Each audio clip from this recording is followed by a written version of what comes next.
Hi everyone, welcome back. Today we're going to talk about Chapter 5, which is about atmospheric pressure and winds. So basically we have a picture here of some windmills, and we want to know what causes wind in the first place, allowing us to harness its energy for some great renewable energy. So first we need to talk about atmospheric pressure. Air has weight to it, right? We don't really feel it, but it does weigh actually quite a bit. Um, at the surface, we feel about 15 pounds of pressure per square inch on our body. We are used to this, so we don't notice it, but that's the amount of air pressure that we generally feel at sea level. We measure this in something called millibars. The average is 1013.2 millibars, but these millibars actually range from about 960 to 1050.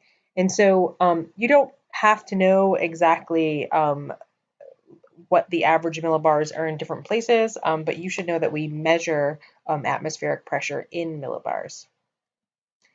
And so the more air in any given space, the more pressure you have. So generally we have more air pressure at sea level and less air pressure as we go up. And air pressure at a place is always changing. So it's not consistent that 15 pounds per square inch or that 1013.2 is an average, but air pressure is usually always rising or falling. And so pressure decreases with elevation. And we can see two things here. One, we can imagine that these little bubbles right here are air molecules. We have a lot of them closer to our planet. And as you go up, the space between them increases. It is a lower density. There is lower air pressure. And here we can see, here is an air pressure graph. And so we can see we have on average that 1013.2 at sea level. And as we go up, it pretty steadily decreases. Kind of a nice curve there. However, places at the same elevation can also have different pressure. So while it drops when you go up in elevation, it also drops for other reasons. And this difference in pressure is what causes wind. Basically, it is the pressure trying to equalize. And so we'll talk about this a little bit more. But it is important that you know it is a difference in air pressure that causes wind. And so if we want to think about this, solid objects, such as this block of wood here, have a consistent density throughout. All of those molecules are strongly bound together. It is a solid piece of wood that all has the same density. Gases have variable density throughout. Those molecules are loosely bound together, and so their density can change. Density and pressure are not the same thing, but they are related. Density is the mass per unit volume. So something that is generally very heavy is more dense. Pressure is the force exerted by weight. So if you have a lower density, you have lower pressure. So when we have lower density of air molecules, we are going to have lower air pressure, as opposed to when we have a higher density of air molecules, we're going to have higher pressure. And you can imagine for a second if you could suspend reality and you could just stick your hand inside of that block of wood, your hand would be under a lot more pressure by those molecules pushing down on you than if you stuck them into a cube full of air, obviously. And so the big idea for air pressure, if you remember kind of nothing else from this chapter, although I hope you remember a lot more from this chapter, is how air moves. So if you take a balloon, right, inside the balloon, there is higher air pressure. We have blown extra air into it, so it has quite high pressure. And so what happens if a person lets go of this balloon? So we have high pressure inside the balloon, lower pressure, and again, these are relative terms. It's not that one is specifically high, specifically low. They're in relation to one another. And so if that person was to let go of that balloon, that air is going to race out of that balloon, right? And that's because air is going to travel from areas of high pressure to areas of low pressure seeking equilibrium. And so if you remember nothing else, you need to remember that air pressure goes from high to low in order to find equilibrium, right?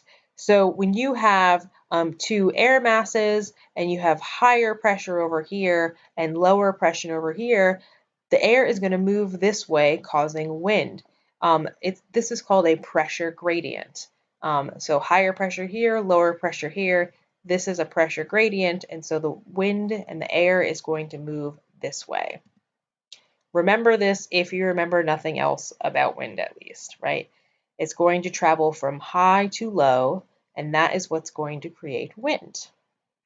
And so here we can see a little tool up here, a little anemometer and a weather vane on the National Weather Service in Rancho Bernardo, a station. We have stations like this all over the country, measuring wind direction and air pressure. But air is moving horizontally from places of high pressure to low pressure. It can be at the surface or in the upper atmosphere. And there are three things that influence how wind moves. They are pressure gradients, the Coriolis effect, and friction, and we'll talk about each of these separately. So air pressure, here's an air pressure map. This map, these lines are called isobars. They're like those iso lines. They're just a different type of iso line that we talked about earlier. I think it was in chapter 2 that we talked about that. But basically, everywhere on this line right here has an air pressure of 1,008 millibars. Everywhere on this line has 1,004 millibars, 1,996. And so you can see here is an area of high pressure, where as you go out, the air pressure goes down. Here's an area of low pressure. As you go out, the air pressure goes up. Differences in pressure cause wind to move from high to low. Again, remember that high to low. If there is no pressure gradient, if there was no difference in air pressure, there would be no wind, right? So here, from areas of high pressure, you're going to have wind that is leaving this along these pressure gradients. In areas of low pressure, you have air that is rushing into areas of low pressure. The other thing is it matters how severe that pressure gradient is. And so here you have these isobars very, very close together, which means this pressure is changing rapidly over this distance. And so if you have high pressure in the middle, this air is going to be pushing out pretty fast. If you have low pressure and these are farther apart, or if it's high pressure, doesn't matter, but the farther apart the isobars are, the less severe the pressure gradient is. So the wind is moving much, much faster here, and the wind is slower here. So you tend to get like big dramatic wind when you have some type of very large contrast in air pressure. So a stronger pressure gradient equals faster wind. And what causes pressure gradients? Uneven heating, right? Warm air rises. Excuse my little email that popped up. Warm air rises, which we know. Cool air sinks. And so high pressure at the surface is caused by one, you have this thermal effect where you have a low temperature at the surface and cold air sinks and stays. You have this dynamic effect where air is sinking to the surface from above. Low pressure areas at the surface are caused by a thermal effect where the high temperature at the surface is causing warm air to rise.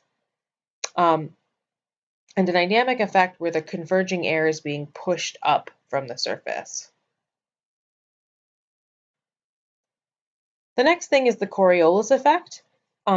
2 chapters ago, you watched a short video about the Coriolis effect and how it works.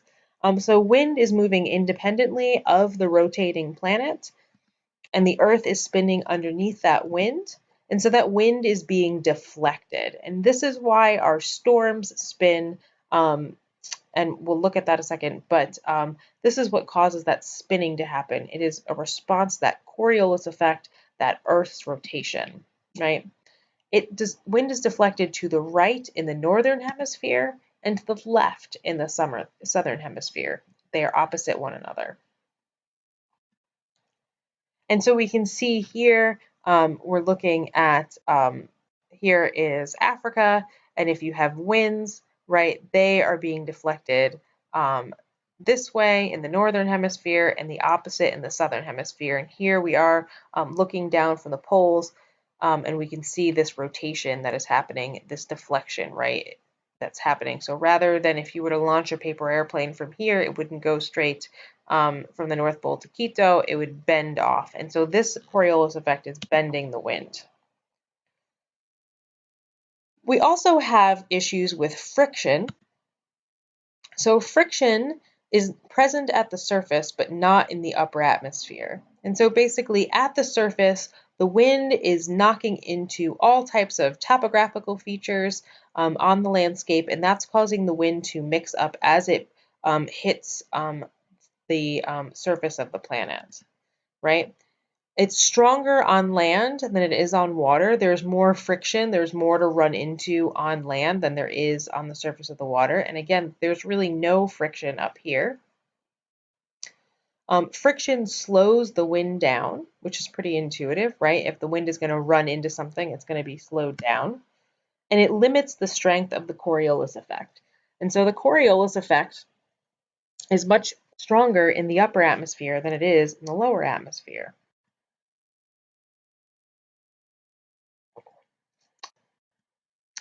And so when we look at kind of surface pressure centers, so we're looking at pressure centers at the surface of the planet, not in the upper atmosphere, we have this spinning that is happening, this deflection from the Coriolis effect.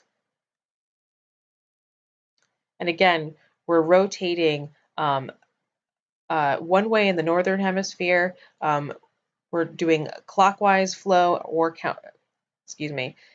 we're doing clockwise flow out of a high pressure system and counterclockwise flow into a low pressure system and reverse in the southern hemisphere. But these winds are being affected by the Coriolis effect, but they are also running into friction at the surface. So the wind is spiraling in and out because of this Coriolis effect. With a low pressure center, that wind is spiraling into the center. With a high pressure center, it's called an anticyclone, right? This is a cyclone, and this is an anticyclone. With a high pressure center, anticyclone, the wind is spiraling out. And so together at the surface, they look like this. So you have high pressure system right here, wind is spiraling out, and it makes this kind of S curve towards a low pressure center, and then it is spiraling in, right? And so you also have this vertical movement of air that's happening when wind is rushing into a low pressure system at the surface. It is colliding and then being forced up. It gives you clouds. When you have an anticyclone and at high pressure in the middle here, and the wind is moving out, it's drawing air from up, and so you tend to have a clear day. Pressure centers in the upper atmosphere operate a little bit differently. So there's no friction, so that Coriolis effect, again, is much stronger. So they flow between high and lows, but they don't really flow into one another. They run parallel to each other and to those isobars that I talked about. And so here, rather than, here's a northern hemisphere one, this wind is not going to cycle out of this and around into this. They're running parallel to each other, spinning around. And vice versa in the southern hemisphere. And so we're going to pause right there, and then we will come back and talk about local and global wind patterns.